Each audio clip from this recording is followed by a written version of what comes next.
Declaro abierta la sesión número 8,231st meeting of the Security Council is called to order.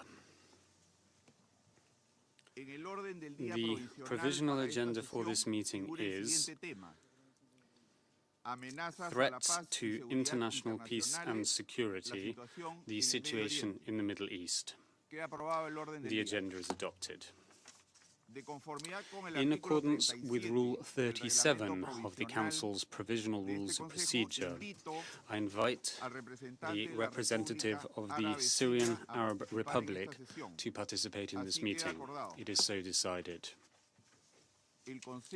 The Security Council will now begin its consideration of item 2 of the agenda. I wish to warmly welcome the Secretary General, His Excellency Mr. Antonio Guterres, and I give him the floor.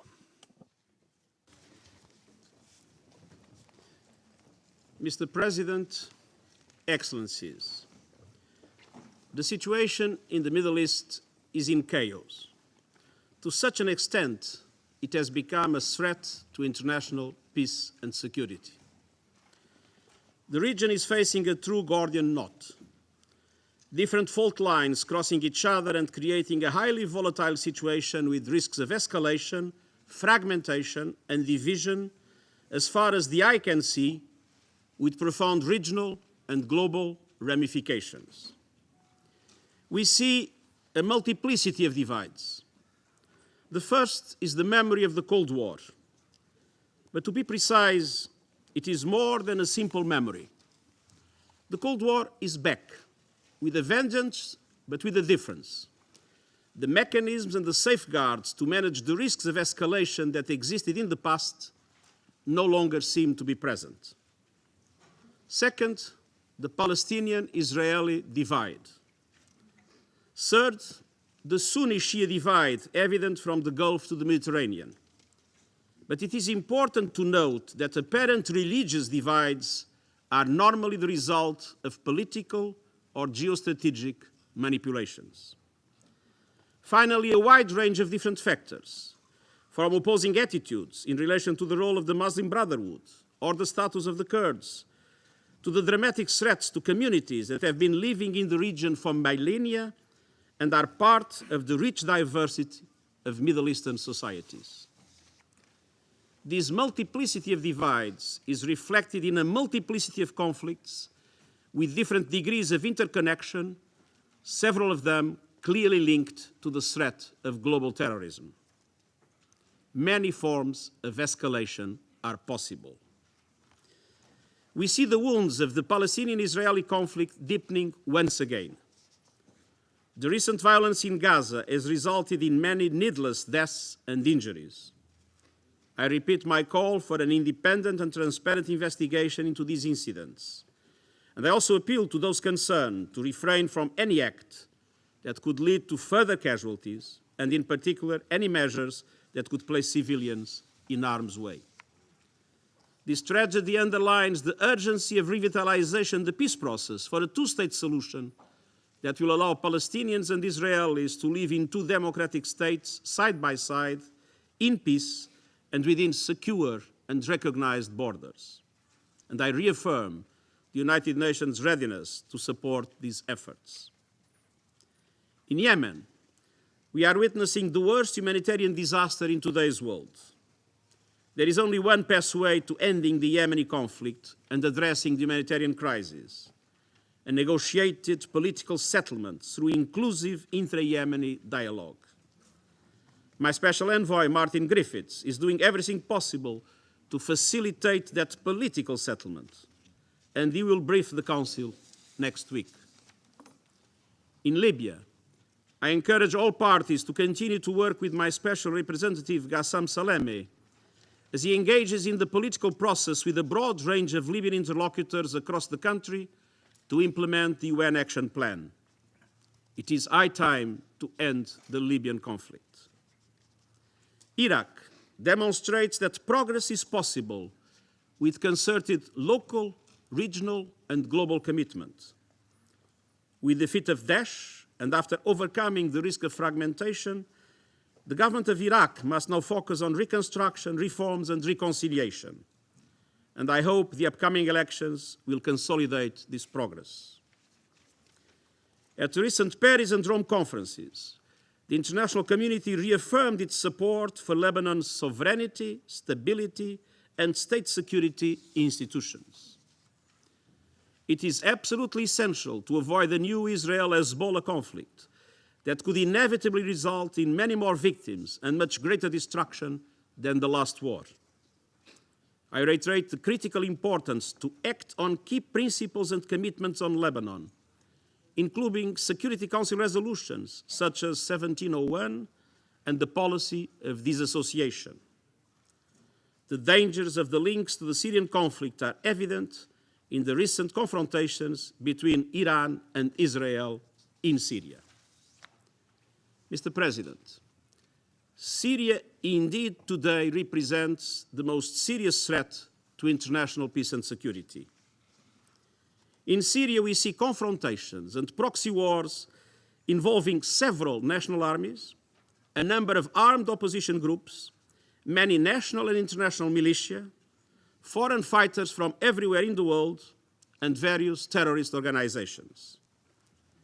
From the beginning, we have witnessed systematic violations of international humanitarian law, international human rights law, and international law tout court, in utter disregard of the letter and the spirit of the United Nations Charter.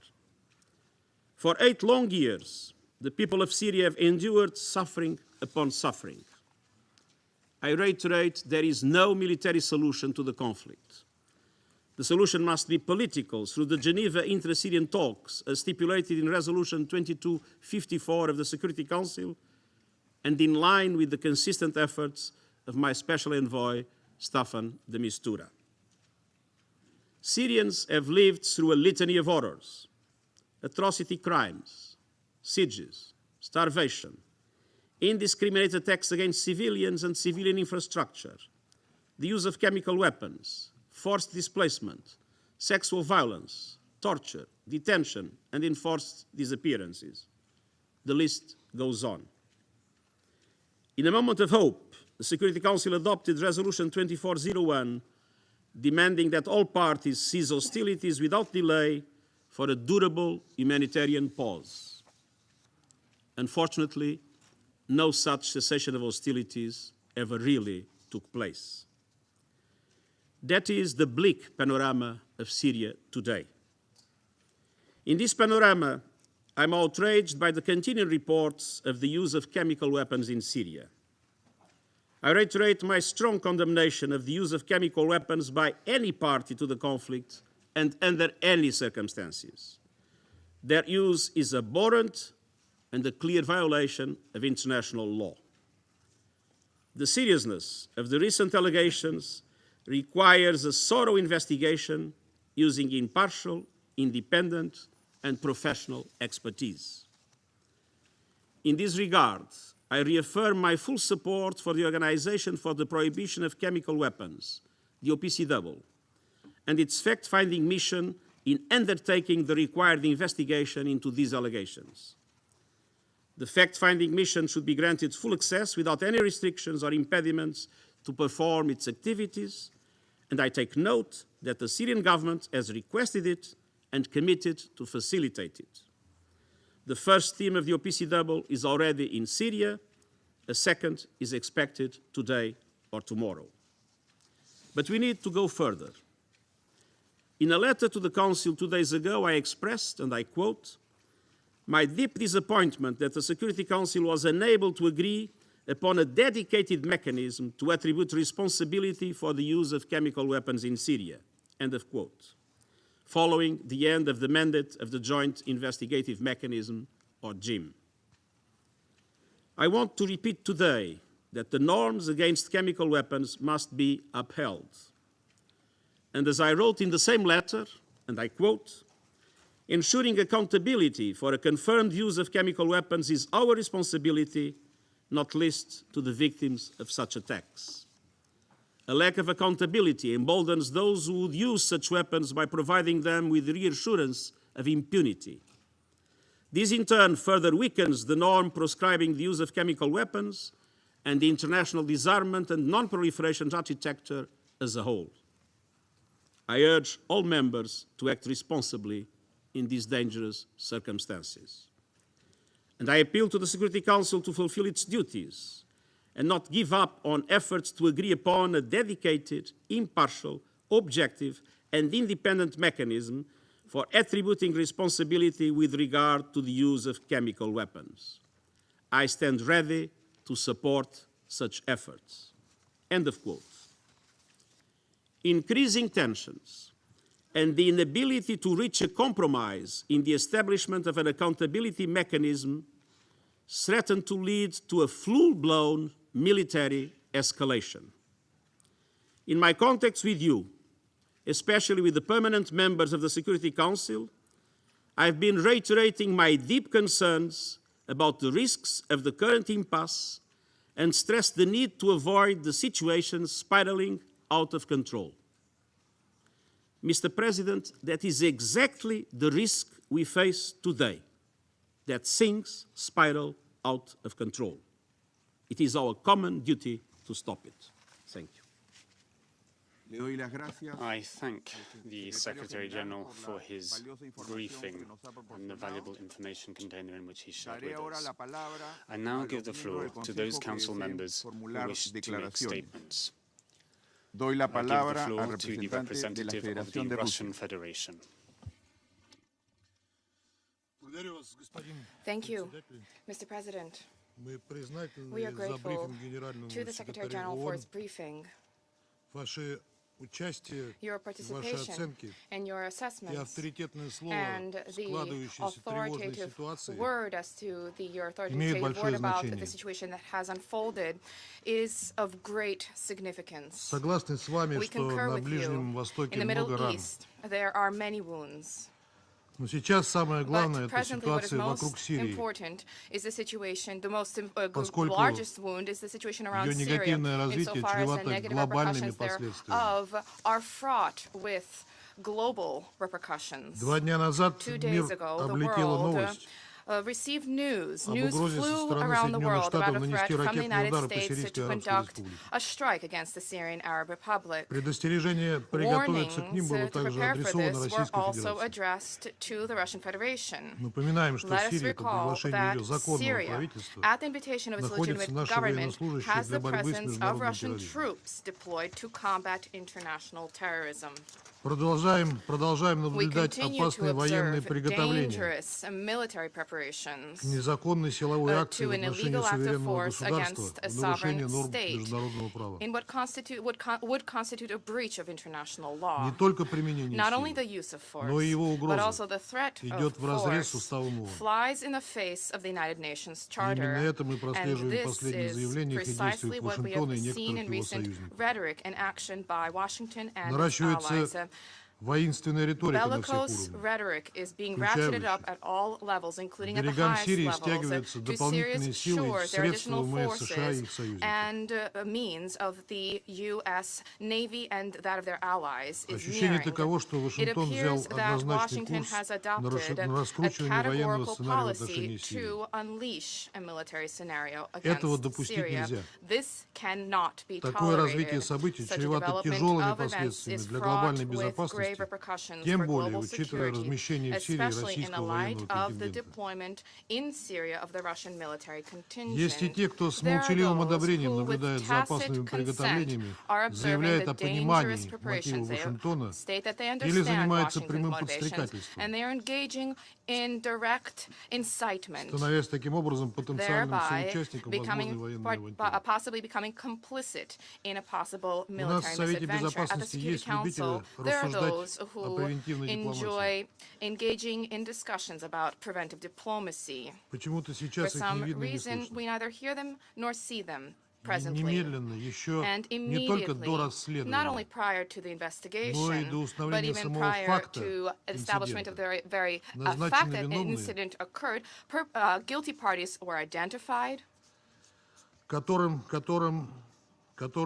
предстоит, видимо, понести наказание. and apparently they will have to be held accountable and punished.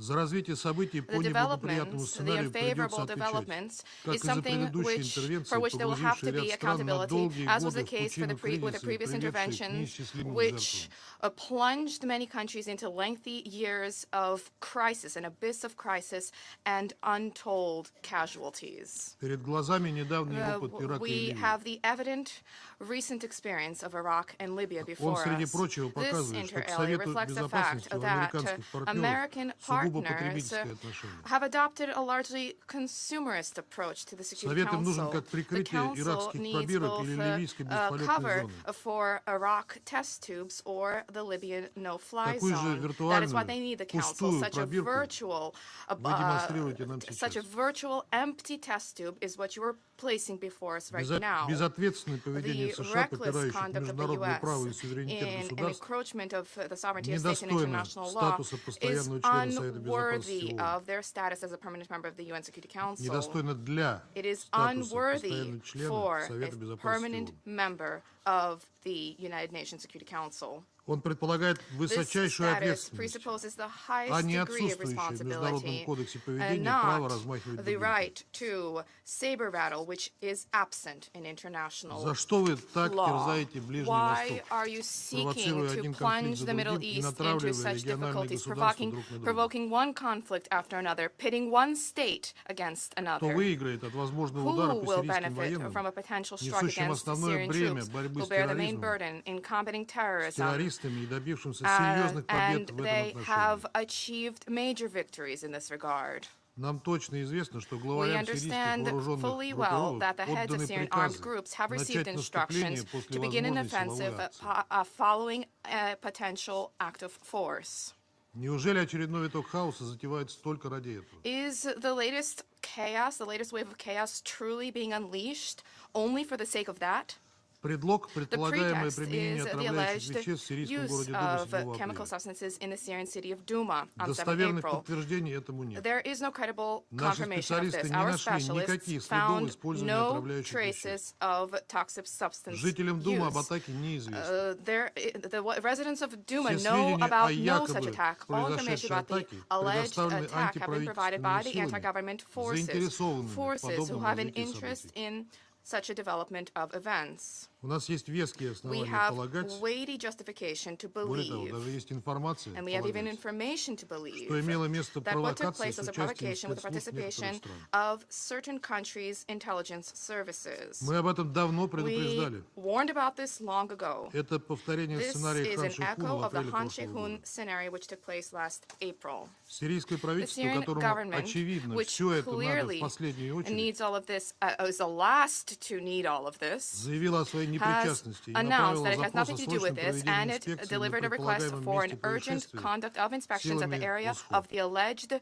incident by the OPCW forces. Совместно с российскими Jointly военными with the предоставила Russian гарантии troops, безопасности. they provided security and safety guarantees. Миссия уже The mission приступает к работе в is already Сирии. undertaking work in Syria. We что она trust сможет that обеспечить it will подлинно be able независимый to и deliver беспристрастный on a характер genuinely расследования. independent and impartial investigation. Только Совет The Security Безопасности Council имеет полномочия на alone международном уровне has the принимать authority решения on о the international какие stage меры to и в take отношении кого decisions as to могут what быть приняты measures can be в taken связи с against использованием whom химического оружия в in the Сирии. light of chemical weapons use in Syria. Россия продолжает усиленно и Russia планомерно работать continues над to work деэскалацией robustly and fully напряженности, to возникшей в de-escalate последнее the время в tensions that международных have отношениях. recently arisen in international Мы relations. предложили принять We краткую propose резолюцию the Совета brief resolution of the Безопасности в Security Council be поддержку adopted in инспекции support миссии ОСХО в for Думе. the inspection of the Однако OPCW она была inspection mission in безответственно Duma. заблокирована However, США, it was Великобританией и irresponsibly Францией. blocked by the US, the UK, and France. Таким образом, эти Thereby, страны these продемонстрировали countries have demonstrated незаинтересованность the в fact that they have расследовании. no interest in an investigation. Единственная The sole thing заинтересованность — that they have an свержение interest сирийского in is to oust the Syrian government and, more broadly, to deter and contain the Russian Federation. This has been clearly seen in other international and domestic political subjects, which are based on mystifications and conspiracy theories, at the heart of which each time you baselessly place the Russian Federation. What are you trying to achieve following the lengthy difficulties in clashes in Syria? Large parts of that country have been stabilized. The political process is now afloat. Indicators of national reconciliation are coming to the fore. There has been a significant blow dealt to terrorists. We have never denied that you, too, made a certain contribution to achievement of this common objective. However, certain types of terrorists have always been sheltered by you to combat the regime and for you to advance your geopolitical priorities in the region.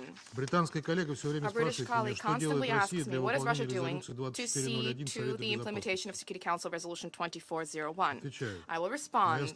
My country is almost the only party to be doing this. Over the course of the existence of the Astana process, more than 2,500 residential areas saw peace brought to them as a result of our efforts. This does not mean that they became victims, as you say it, of the regime, as you say it. With the assistance of Russia and other guarantors, they have established a normal relationship with the central authorities in Damascus. In Sochi, what was organized and successfully conducted with UN support was a Syrian National Dialogue Congress. How many cities, how many towns have you introduced peace to? How many groups have you persuaded to join ceasefire agreements? In order to break the deadlock in the situation in eastern Ghouta since the adoption of Resolution 2401, with the leaders of armed groups, with Russia's assistance, painstaking negotiations were held. The fighters and members of their family were able to, with full conditions of safety and security, to be evacuated from that area. Civilians finally gained an opportunity to cleanse themselves of many years of terrorism and rid themselves of such terrorism. And look at their unbounded joy. There is this footage exists, but for some reason your media outlets are not showing it. You had no concern for the fate of the hostages of fighters in eastern Ghouta, those from among supporters of the Syrian government.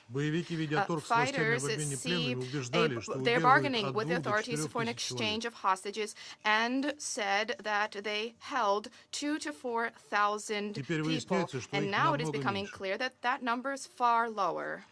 People died due to harsh treatment and difficult labor with digging enormous tunnels for their torturers. You lament the fact that your bearded pilgrims were sent for free of charge tourist excursions into Syria. You lost an opportunity each time to cry about hundreds of thousands of people in the besieged eastern Ghouta. Now they need to be helped in restoring normal living conditions, but now you are no longer interested in this. And that is because now that territory is under government control. Now it will be necessary to engage in an inconvenient discussion for you on the blockade in Foix and Kafraya.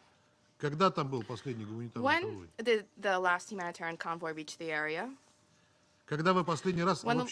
When did you even look into this? When was the last time you even looked into this? It will be necessary to respond for and be held accountable for Raqqa, which was destroyed by the coalition.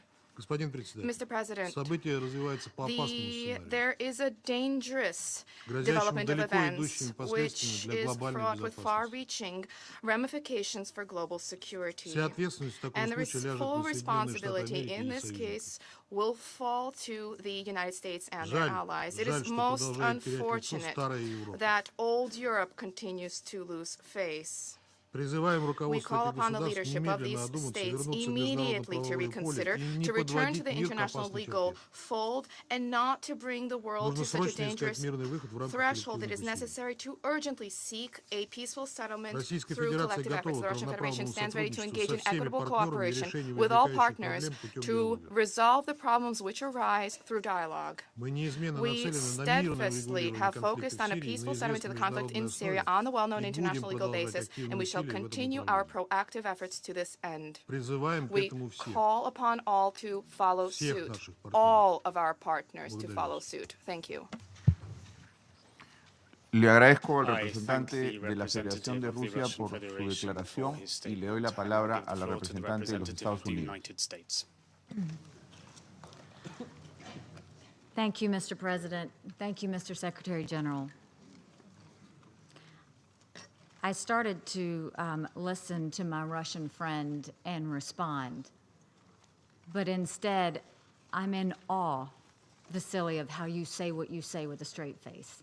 I really, really am. Today's session of the Security Council has been called under truly strange circumstances. The Russian Federation has asked us to discuss what it calls unilateral threats related to Syria. What is strange is that Russia is ignoring the real threat to international peace and security that has brought us all here. And it is ignoring its own unilateral responsibility for all of it. What we should discuss today is the use of deadly chemical weapons to murder innocent Syrian civilians. That is one of the most blatant and grotesque violations of international law in the world today. It is a violation of all standards of morality.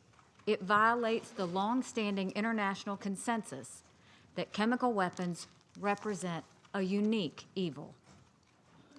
Chlorine, mustard gas, and other chemical weapons killed 90,000 people and injured over 1 million in World War I. In the book, Canada in the Great World War, the Canadian soldier, A.T. Hunter, described it like this, quote, "The gas cloud gathered itself like a wave and ponderously lapped over into the trenches. Then passive curiosity turned to active torment, a burning sensation in the head, red-hot needles in the lungs, the throat seized by a strangler.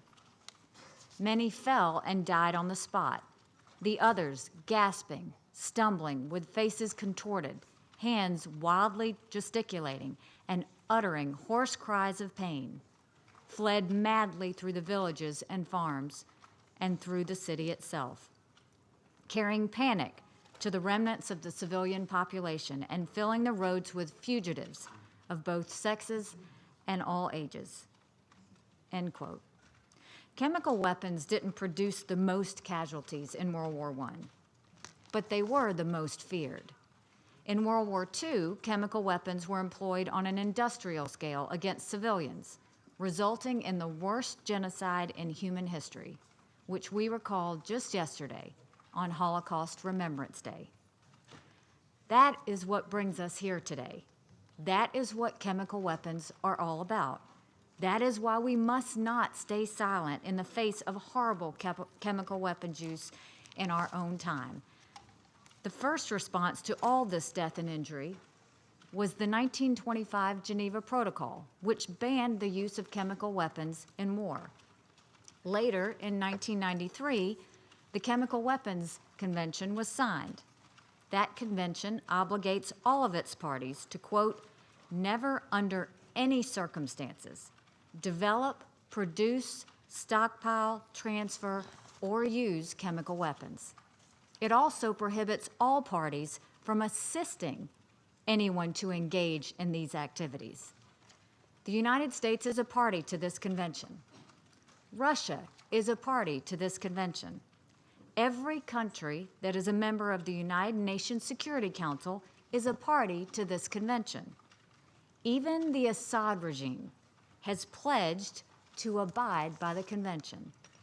So in theory, all of us agree on the core principle at stake today. No country can be allowed to use chemical weapons with impunity. Now that we have established what we all agree on, let's ask ourselves, what should we be condemning today? We should be discussing the actions that really brought us to this moment in time. We should not be condemning the country or group of countries that might actually have the courage to stand up in defense of our common principle, the principle against the use of chemical weapons. Instead, we should be condemning the country that unilaterally has stopped the Security Council from upholding this principle. Who is it on the Council that most exhibits unilateralism when it comes to chemical weapons? It is Russia alone that has stopped at nothing to defend the Syrian regime's multiple uses of chemical weapons. It is Russia alone that killed the Joint Investigative Mechanism, which allowed the world to ensure accountability for chemical weapons use in Syria. It is Russia alone that used its veto 6 times to prevent the condemnation of Assad's use of chemical weapons. It is Russia alone that used its veto 12 times to protect the Assad regime.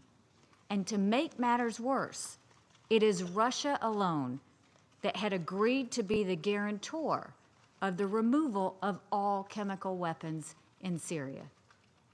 If Russia had lived up to its commitment, there would be no chemical weapons in Syria, and we would not be here today. That is the Russian record of unilateralism. It is a record that has led to the trashing of all international standards against the use of chemical weapons. This meeting should not be about the so-called unilateral threats. It should be about the multiple actions Russia has taken to bring us to this point. Our president has not yet made a decision about possible actions in Syria.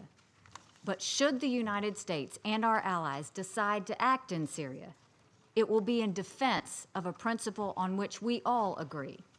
It will be in defense of a bedrock international norm that benefits all nations.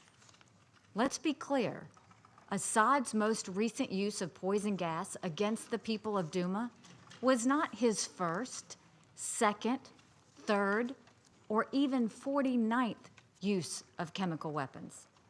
The United States estimates that Assad has used chemical weapons in the Syrian war at least 50 times. Public estimates are as high as 200. In the weeks after Assad's sarin gas attack last April that killed nearly 100 people, including many children, the regime used chlorine gas at least once and possibly as many as 3 times in the same area. Last November, just as the Joint Investigative Mechanism mandate expired, the regime attacked its people with sarin again in the Damascus suburbs. In January, Assad used at least 4 chlorine-filled rockets in Douma, and then he struck again last weekend. And thanks to Russia, there was no UN body to determine blame. But we know who did this. Our allies know who did this. Russia can complain all it wants about fake news, but no one is buying its lies and its cover-ups. Russia was supposed to guarantee that Assad wouldn't use chemical weapons, and Russia did the opposite. The world must not passively accept the use of chemical weapons after almost a century of their prohibition. Everything the United Nations stands for is being blatantly defied in Syria with the help of a permanent member of this council. All nations and all people will be harmed if we allow Assad to normalize the use of chemical weapons. It is those who act to violate the prohibition of chemical weapons who deserve our condemnation. Those who act to defend it deserve our support. The United States and our allies will continue to stand up for truth, accountability, justice, and an end to the use of chemical weapons. Thank you. Le agradezco a la representante de los Estados Unidos por su declaración y le doy la palabra al representante de China. Mr. President, I thank Secretary General Mr. Guterres for his briefing and highly appreciate the tireless efforts of Mr. Secretary General on the issues of the Middle East and that of Syria. At present, the situation in Syria is perilous. It is at the crossroads of war and peace. China is following the developments with great concern. The possibility of an escalation of tensions worries us deeply. The pressing priority of the moment is to launch a comprehensive, objective, and impartial investigation into the relevant incidents in order to arrive at authoritative conclusions. China has consistently stood in favor of peaceful settlement of disputes and opposed to the routine use of force or threat to use force in international relations. Unilaterally taking military actions by circumventing the Security Council is inconsistent with the purposes and principles of the UN Charter and runs counter to the basic norms enshrined in international law and those governing international relations. Syria's sovereignty, independence, unity, and territorial integrity ought to be fully respected. We call on the parties concerned to remain calm, exercise restraint, refrain from any move that may lead to further escalation of the situation, and solve the issue peacefully through consultation and dialogue. China is convinced that there is no military solution to the Syrian issue. The only way out is a political settlement. China supports the UN in playing an active role in safeguarding the authority and the standing of the United Nations and its Security Council. China calls on the international community to keep up its diplomatic efforts without wavering, stay the course to settle the Syrian issue politically without wavering, give full play to the role of the UN as the main mediator, and settle the Syrian issue comprehensively, justly, and properly without delay, pursuant to the thrust of the relevant Security Council resolutions. Mr. President, the people of the world yearn for peace. They oppose war. The situation in Syria bears on peace and stability in the Middle East and the world at large, and it bears on the credibility and authority of the Security Council. At a crucial juncture such as this one, the Security Council should rightfully discharge its sacred responsibility emanating from the UN Charter, act in line with the dictates of our times, build unity and consensus, and do its utmost to maintain peace, leave no stone unturned to avoid war, and live up to the trust and expectations of the international community. China is and has always been a builder of world peace, a contributor to global development, and a defender of international order. China stands ready to continue our unflagging effort to safeguard peace and stability in the Middle East and the world at large in the spirit of being responsible to history and being responsible to the people of the world. I thank you, Mr. President. Le agradezco al I representante thank de the China por su representative of declaración China for y his le doy la statement, and then palabra I'll al give the floor to representante the de Francia. representative of France. Monsieur le Président, Mr. President, je remercie le secrétaire I général des Nations thank the Unies United pour Nations son Secretary General intervention. for his statement. Nous nous réunissons We aujourd'hui have afin gathered d'évoquer today les menaces to à la paix et à la address a sécurité threat to internationale international peace and soulevées par la security, situation en a Syrie, threat that has arisen as a result of the 6 situation in jours Syria, après le nouveau 6 carnage days chimique after the latest survenu chemical le 7 weapons avril carnage, which à took Douma. place 7 April in Douma. Depuis 7 années, For the past la 7 situation en Syrie years, the situation in constitue Syria assurément has, une menace grave without a à la doubt, paix et à la sécurité constituted a internationale grave threat to au international sens peace de and la Charte des security, Nations Unies. as defined Conseil in the de United sécurité Nations l'a Charter. lui-même The Security caractérisé Council comme tel itself de manière characterized this unanime as such le 27 unanimously septembre 2013, on 27 September jour de l'adoption de la 2013, résolution when 2118, Resolution à la suite 2118 des was adopted. effroyables attaques This chimiques in the déjà wake of the en Ghouta heinous orientale. chemical weapons attacks which took place in Le eastern monde Ghouta. découvrait alors The pour la world at that première fois point et dans discovered, l'horreur, for the first les time with symptômes de la mort horror, chimique à discovered grande the échelle en symptoms Syrie. of large-scale chemical weapons-related death Monsieur le in Président, Syria. face à ceux Sir, qui souhaitent créer in la the light confusion, of those seeking allant to jusqu'à sow accuser les confusion, populations going so syriennes de far as s'être to gazées accuse elles-mêmes, the Syrian face à people ceux qui suggèrent un themselves of complot, having gassed face à themselves, ceux qui in the light of those s'efforcent suggesting conspiracy méthodiquement theories, de those déconstruire endeavoring nos methodically instruments d'action sur to le chimique en destroy Syrie, our methods of instruments of nous devons action revenir on chemical à des weapons in faits Syria. simples.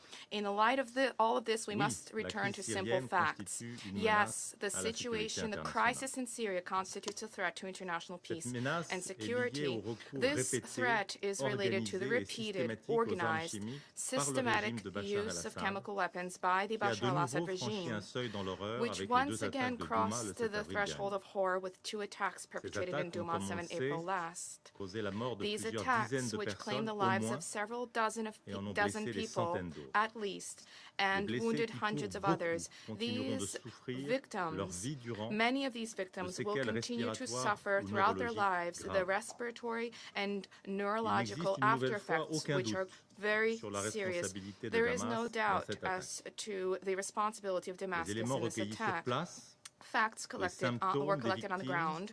There are symptoms of the victims, the complexity of the use of the substances, as well as the determination of the regime forces to, as expeditiously as possible, using every means at their disposal to cause the last pockets of Douma of resistance to yield. All point to this. This has been documented and confirmed. An independent mechanism was created at the initiative of the Security Council. It had already established at least 4 times since 2015 that there was chemical weapons used by the Damascus regime in Sarmin, in Talmenes, in Kmenas, and in Han Sheikhun. An investigative mechanism which a permanent member of the Security Council decided last November to force into silence. Mr. President, the chemical policy of the Bashar al-Assad regime is among the most blatant violations and most serious violations of all the norms which guarantee our collective security. A violation, firstly, of all international obligations vis-à-vis prohibition of chemical weapons under the OPCW, to which Syria is a party. Second, this constitutes a violation of the very foundations of international humanitarian law, namely the principles of distinction, of precaution, and of proportionality. Third, this constitutes a breach of successive Security Council violations, 2118, 2209, 2235, and thereby a breach of the obligations incumbent upon Syria under the UN Charter. And lastly, the use of chemical weapons against civilians was banned in 1925 under the Geneva Protocol. This constitutes a war crime under the International Criminal Court statute. The United Nations Secretary General in August 2013 called chemical weapons use a crime against humanity. This chemical weapons war is a tool to accelerate a deliberate policy of submission through terror. This is a policy which, over the course of 7 years, has claimed the lives of 400,000 people, led to the deliberate destruction of civilian and health infrastructure in entire regions, caused a mass exodus of refugees and displaced people, and this has played into the hands of international terrorists. This bleak picture is among the gravest threats to international peace and security of the contemporary era. It is also the result of those and a consequence of the actions of those who continue to support it, taking all means necessary. Once again, I wish to point to something evident. If Syria continues to use toxic substances for military purposes, this means that it has preserved the capacity to use and manufacture them. This is a breach of its international commitments. This is a breach of the guarantees delivered by Russia under the 2013 Russo-American Agreement and a breach of Security Council resolutions. So for a number of years now, the OPCW has informed us as to major persistent doubts vis-à-vis the sincerity of the initial declaration of Syria to the organization in 2013. Many of the questions and the requests set forth by the OPCW have been left without response.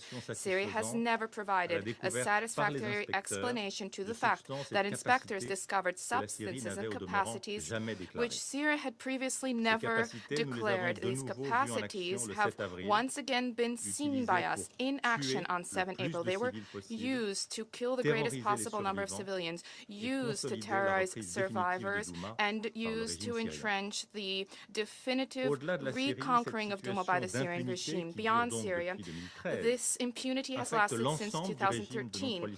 It affects the whole of the chemical weapons non-proliferation regime, and with it, the entire security system which collectively we forged since the Second World War. It is this legacy of collective security that has been built to protect succeeding generations from the scourges of violence and after two world wars. This is what members of the Security Council have been mandated to safeguard.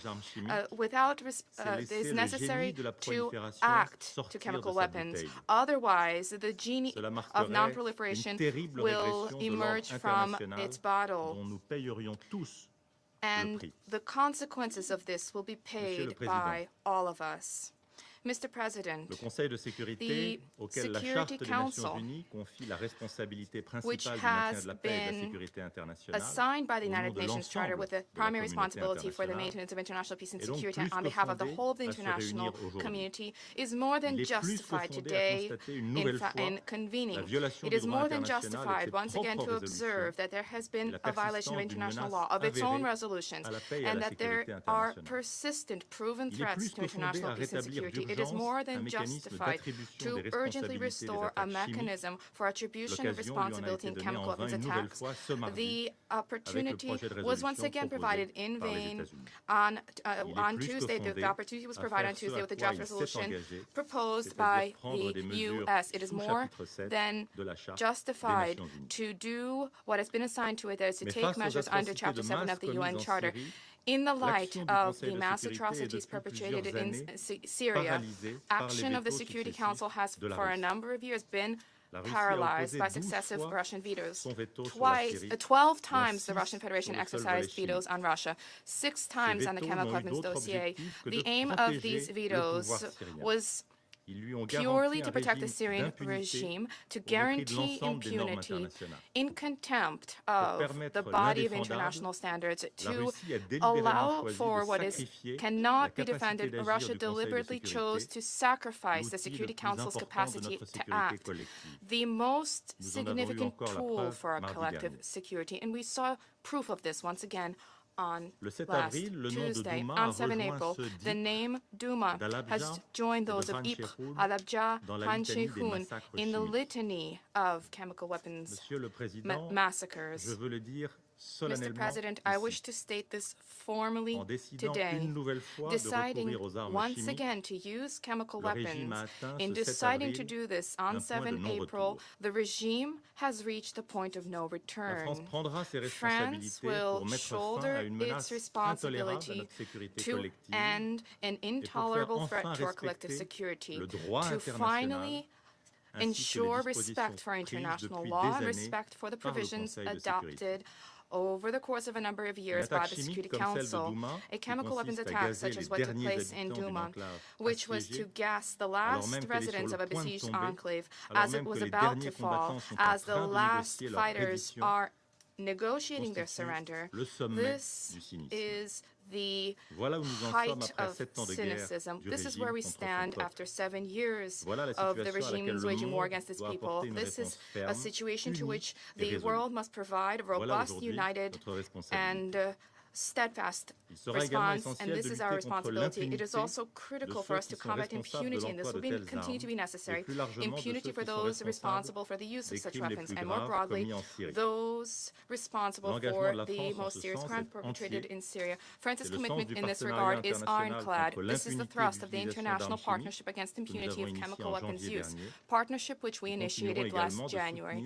We will continue to support and to assist in their work, to support and assist all international mechanisms tasked with investigating the most serious crimes perpetrated against civilians in Syria. Beyond the chemical weapons issue, the consistent and persistent violations of international humanitarian law must end without delay. We demanded this by adopting unanimously Resolution 2401, which was trampled upon immediately after its adoption through the resumption of the shelling by the regime with active support of its allies, including those who at this council embraced the truce. Resolution 2401 fully remains relevant. Comprehensive, unfettered humanitarian access to deliver assistance to people in need must be provided without delay throughout the country. It is indispensable, urgent for humanitarian convoys to safely reach eastern Ghouta, for civilians fleeing hostility to be provided with protection, and for them to receive the necessary medical treatment. Lastly, the only way to provide a lasting resolution to the Syrian crisis is through a political, inclusive solution undergirded by full implementation of Security Council Resolution 2254. This is the way we can put an end to the suffering of the Syrian people. This is how we can eradicate terrorism, and this is how we can restore stability in the Middle East. We have been calling for this political solution for 7 years. Those who are alarmed along with us at the consequences of the Syrian crisis, let them finally compel the regime to embrace an approach of negotiation under the aegis of the United Nations. Mr. President, we cannot leave without responsive breach of the most fundamental norms and values of our humanity. As inscribed in the UN Charter, these have been mocked and they have been trampled upon in the full sight of all. These must be defended. They must be protected. That is the very reason for our commitment to restore the prohibition of chemical weapons use, which is engraved in the marble of international law, to uphold the rule of law. This is the responsibility of those who believe, as France does, in effective multilateralism, which is embodied by a respected United Nations. We must cease the chemical weapons escalation in Syria. We must not allow a council to flout both this council and international law. We cannot allow a transgression by Damascus of the norms which are under international law. Let us put an end to this. Thank you. I thank the representative of France for his statement, and I now give the floor to the representative of the United Kingdom. Thank you very much indeed, Mr. President, and thank you to the Secretary-General. Secretary-General, you gave us a catalogue of danger in the Middle East, including Gaza, Yemen and Iraq. It is no disrespect to those issues that today, like other speakers, I will concentrate on Syria. The United Kingdom will be ready to put its shoulder to the wheel on those other issues when the time comes. Mr. President, the situation we face today and the reason we are in this council today arise wholly and solely from the use of chemical weapons on the Syrian people, most probably by the Syrian regime. Not just once, Mr. President, but consistently, persistently over the past 5 years. The highest degree of responsibility, to quote the Russian ambassador, is indeed what this council, and in particular the P5, are for, that is our duty to uphold. Mr. President, the British Cabinet met recently and they concluded that the Assad regime has a track record of the use of chemical weapons and that it is highly likely the regime is responsible for Saturday's attack. This is a further example of the erosion of international law in relation to the use of chemical weapons, as my French and American colleagues have set out. And it is deeply concerning, but more importantly than that, Mr. President, the use of chemical weapons cannot be allowed to go unchallenged. The British Cabinet has agreed on the need to take action to alleviate humanitarian distress and to deter the further use of chemical weapons by the Assad regime, and we will continue to work with our friends and allies to coordinate an international response to that end. Mr. President, the Secretary-General mentioned the Cold War. The Cold War, of course, was bracketed by East-West cooperation. We have been on the same side as Russia. In April 1945, Russia liberated Vienna as part of our joint efforts to bring peace to Europe. In 1995, they passed the Dayton Accords as part of our joint efforts to bring peace and stability to Bosnia. But in 2018, they refused to work with us to bring peace to Syria. Instead, Mr. President, since the first attack on Ghouta and CWUs in 2013, the Joint Investigative Mechanism has ascribed 2 uses of mustard gas to Daesh, 3 uses of chlorine to the Syrian regime, and 1 use of sarin to the Syrian regime before the latest attack. As my French colleague has set out, UK, US and France are members in good standing of the Chemical Weapons Convention. We are members and supporters of the OPCW and its fact-finding mission. We would have dispatched an investigative mission in the debates in this Council earlier this week, but only Russia and Bolivia blocked that. Mr. President, Syria is the latest in a pernicious chronology of disregard for international law and disrespect for the international institutions that we have built together to keep us collectively safe by Russia. This is revealed, Mr. President, in actions over Georgia 10 years ago, over MH17, over the attack in Salisbury, which we will return to next week. Let me repeat what I said in this Council last week.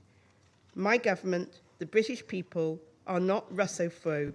We have no quarrel with the Russian people. We respect Russia as a country.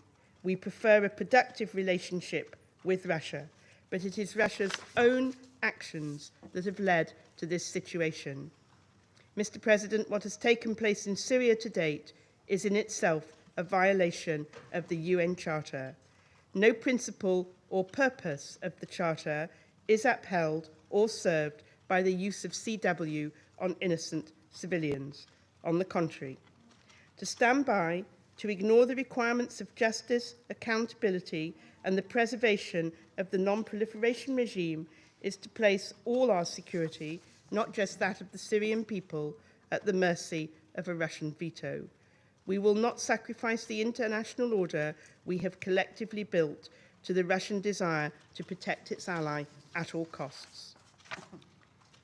Mr. President, the Russian ambassador set out what Russia is doing on the ground in Syria. He thought this might be inconvenient for me to hear. Mr. President, it's not inconvenient for me to point out that Russia has given $5.5 million to the UN appeal. The United Kingdom has given $160 million, Mr. President, and this is part of a contribution totaling $3.5 billion in all. It's not inconvenient to me to say that. It may be inconvenient for the Russian ambassador to hear it. The Russian ambassador also asked why we were not joining in trying to stabilize actions in Syria and bring about peace. We have tried, Mr. President. We have tried very hard to support Stefan de Mistura in getting the Geneva political process underway, and we shall continue to do so. But we do not join Russia, sadly, because Russia's efforts have not been to try and restart the Geneva process. Instead, they have been to support Syria in the use of CW and the bombardment of the Syrian people.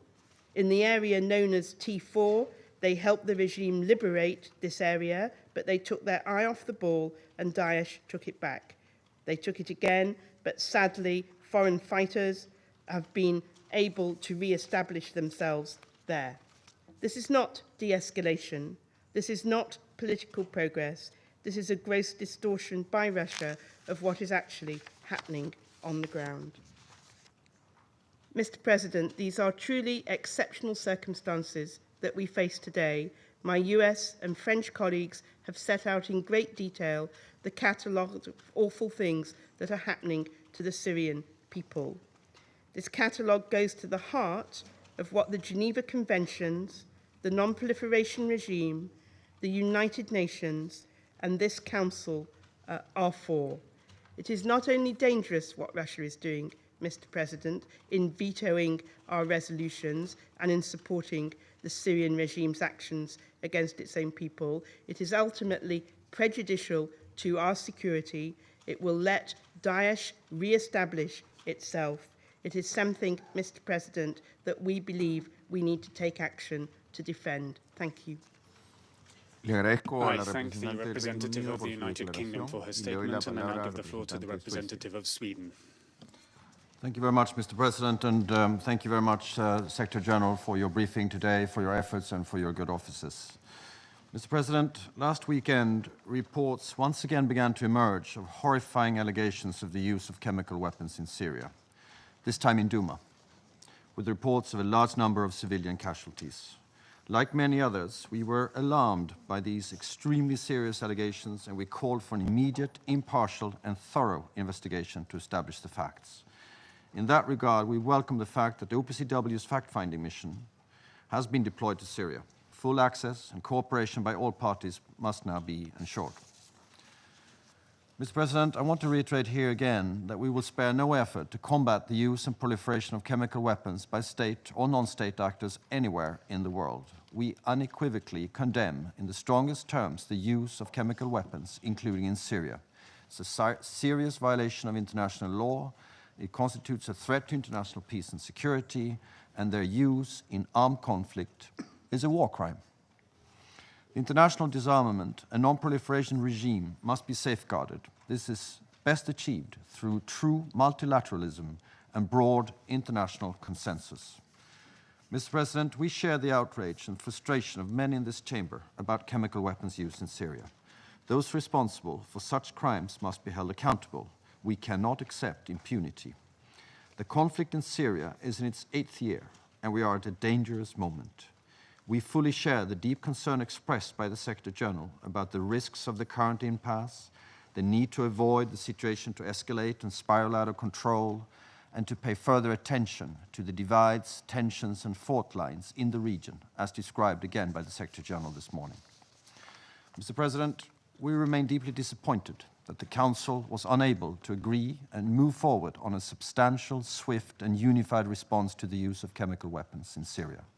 We deeply regret that Russia once again used its veto and blocked the Council from taking action this week. Over the last number of days, we have tried to ensure that all peaceful means to respond seriously be considered. We are working tirelessly to ensure that no stone is left unturned in efforts to find a way forward in this Council. The Secretary General offered to support such efforts through his good offices. This is an opportunity that should be seized. That is why we yesterday circulated yet another proposal that asked for 4 things. Firstly, it condemns in the strongest terms any use of chemical weapons in Syria, and it expresses alarm at the alleged incident in Douma last weekend, because the use of chemical weapons constitutes a serious violation of international law. Secondly, it demands full access and cooperation for the OPCW fact-finding mission, because we need facts and evidence about what happened in Douma last weekend. Thirdly, it expresses the Council's determination to establish a new, impartial, objective, and independent attribution mechanism based on a proposal by the Secretary General, because the perpetrators of chemical weapons attacks must be identified and held to account, and to that end, we need a new mechanism. Fourthly, it requests the Secretary General to dispatch immediately a high-level disarmament mission to Syria, because we need to resolve all outstanding issues on chemical weapons and rid Syria once and for all of all possible chemical weapons that might still exist in the country. Such a mission would add political and diplomatic leverage to the necessary technical and professional work of the OPCW. So we call on members of this Council to muster the political will and to adhere to the appeal by the Secretary General in order to come together and move forward. Mr. President, the use of chemical weapons is a serious threat to international peace and security. It is indeed deplorable that this Council has not yet been able to come together and agree on a timely and firm response. Even though the use of chemical weapons in itself violates international law, any response must comply with international law and respect the UN Charter. The time has now come to urgently revert to a political process under UN auspices for a political solution in line with Resolution 2254. And for Syria and the Astana guarantors to move forward with no further delay and live up to their commitments.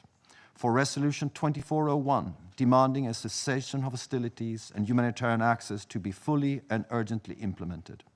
This is the only way to end the suffering of the Syrian people and to put an end to this brutal 7-year-long conflict. Mr. President, we strongly believe there is a way for the Council to shoulder its responsibilities in accordance with the Charter. We believe there is still a way for the Council to come together and that we need to ensure that we have exhausted every peaceful effort and diplomatic option to stop further atrocities carried out in Syria, to hold those responsible to account, to come to terms once and for all with this chemical weapons issue in Syria, to cease hostilities and find a political solution. Thank you very much, Mr. President. I thank the representative of Sweden for his statement, and I now give the floor to the representative of Equatorial Guinea. Muchas gracias, señor presidente. Thank you very much, President. Señor presidente, President, en primer lugar, as my y en first nombre de order la of República business, de Guinea and on Ecuatorial, behalf of the Republic of quiero Equatorial agradecer Guinea, al señor I would secretario like to general, thank the Antonio Secretary Guterres, General, Mr. Antonio por Guterres, habernos ilustrado for sobre having la caótica provided y us with a peligrosa very situación detailed que panorama impera of the chaotic and actualmente dangerous en Oriente situation Medio, which currently prevails in haciendo the un Middle East. recorrido pormenorizado He de gave cada us uno de an los overview conflictos in a very en meticulous esta way of vulnerable each of the región conflicts in e this very incluso en vulnerable Libia, and fragile region, hasta including desembocar in en la Libya. desoladora y devastadora And he crisis also siria, referred, to, que of a course, todas to the luces devastating and corre painful el crisis in inminente Syria, riesgo de a una seria situation which degradación. runs the risk of deteriorating seriously Señor and yet presidente, further still. En línea con la declaración del secretario In general, line with the statement by confirmamos the aquí Secretary la General, posición we de la would República like de Guinea to once Ecuatorial again state frente the a estas position of situaciones Equatorial Guinea when it comes siempre to es situations la del of this diálogo, ilk. la Our convicción de que position, hay our que stance crear is always y respetar los pro-dialogue, backed by mecanismos de conviction that we have resolución to establish pacífica and de respect the controversias mechanisms for the peaceful y hay settlement que of recurrir disputes, a ellas and we have to make hasta sure we la exhaust saciedad. every possible avenue said mechanisms La offer respuesta us. militar unilateral puede llegar A a ser unilateral military contraproducente, response could lejos de very resolver easily el backfire, problema, far from resolving the contribuiría a crear problem. más It could heap sufrimiento, suffering más upon caos suffering del and que ya unleash existe, greater chaos como lo ha indicado el secretario general. than that Más already desorden, exists, and that which véase el the caso de Secretary Libia, General que already conocemos bien en África, depicted. They could also unleash cuyas greater consecuencias disorder. The example of Libya, with abarcan its hoy litany of toda la woes with región which in Africa are all too sahelo-saheliana familiar, y will parte de suffice África to prove Central. my point. As in Central Estamos Africa and the totalmente en Sahel-Saharan contra del region of uso de Africa, la we are fuerza. suffering the fallout Este solo of si es legítimo Libya's bajo current las plight. condiciones We are que implacably establece la opposed Carta to de the las use of Naciones force. Use of Unidas force is y only además legitimate cuando under the se emplea conditions como established último in the Charter of recurso, the United Nations, habiendo and in agotado addition, todas las it can demás only be used as a last resort, vías. having exhausted Señor all other presidente, options. President, nos preocupa we la are retórica que se concerned está by the adoptando. inflammatory war of words that Nos has broken suena out. peligrosamente familiar It leaves y no us nos with an gusta dónde all nos too puede dangerous llevar. sense of déjà vu, and we are Apelamos wary al of sentido de where la this rhetoric responsabilidad de could las take us. potencias, We appeal especialmente a to los the miembros sense of permanentes del responsibility Consejo, of the major powers, in puesto que particular the permanent entendemos que members of this tienen council, una given that responsabilidad we añadida de charge that they defender la have an added relevancia del responsibility of Consejo de upholding the Seguridad. relevance of the Security Council. Queremos poner unas We would like preguntas to put sobre la mesa. three questions on the table ¿A for quién reflection. beneficia la incapacidad del Who Consejo will de Seguridad benefit de from the tomar Security decisiones? Council's current inability to take decisions? ¿Estamos contribuyendo Are we a deslegitimar el contributing Consejo? to delegitimizing the Council?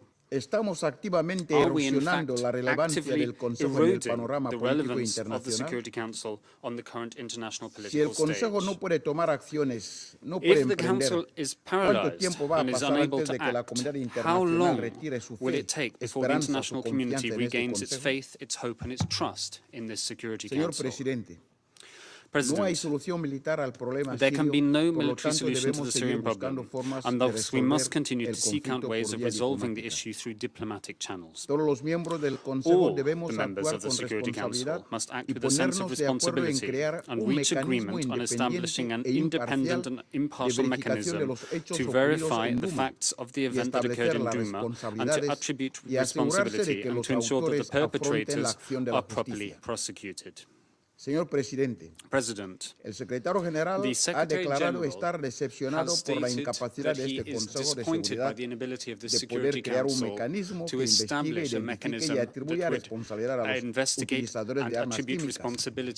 No podemos sino estar muy de acuerdo con esta declaración, ya que hace unos días nuestra delegación declaró estar frustrada cuando el Consejo fue incapaz de adoptar una de las tres resoluciones puestas a votación.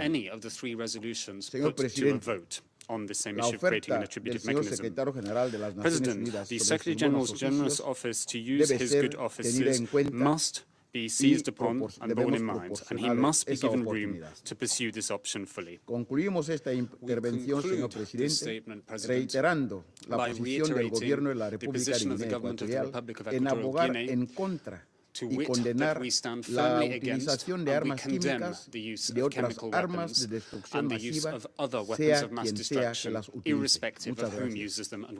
Le agradezco al representante de Guinea Ecuatorial por su declaración y le doy la palabra al representante del Estado Plurinacional de Bolivia. Muchas gracias, señor presidente. Thank you very much, President.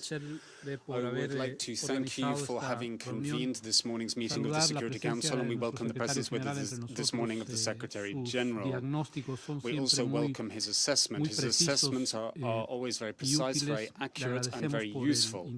And so our gratitude to him for the intense work that he is pursuing to uphold the purposes and principles of our organization.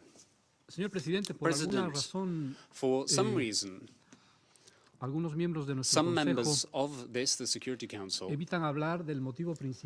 have refrained from addressing the main purpose of convening this morning's meeting, which is that one of the member states has threatened the unilateral use of force in violation of the Charter of the United Nations.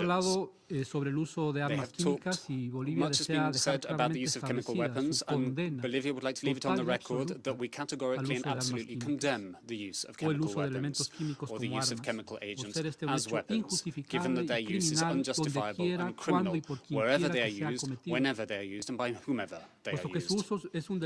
Their use is a serious crime under international law and a serious threat to international peace and security. Those responsible for committing these terrible and criminal acts must be identified, an investigation must be carried out, the perpetrators must be prosecuted, and they must be duly punished. We call for a transparent and impartial investigation to be carried out in order to identify those responsible for any act of the use of chemical weapons.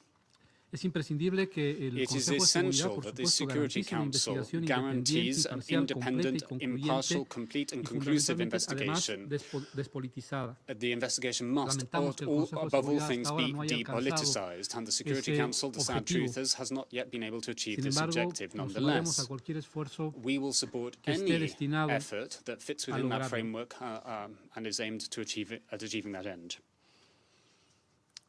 Por supuesto que uno de los motivos es imprescindible hablar y estoy seguro que el Consejo continuará hablando del tema de the Security Council needs to talk about is the use of chemical weapons, and we will continue to talk thereon as Bolivia will. But what brought us together this morning, I repeat once again, is the threat by a member of the Security Council to illegally and unilaterally use force in the Syrian situation.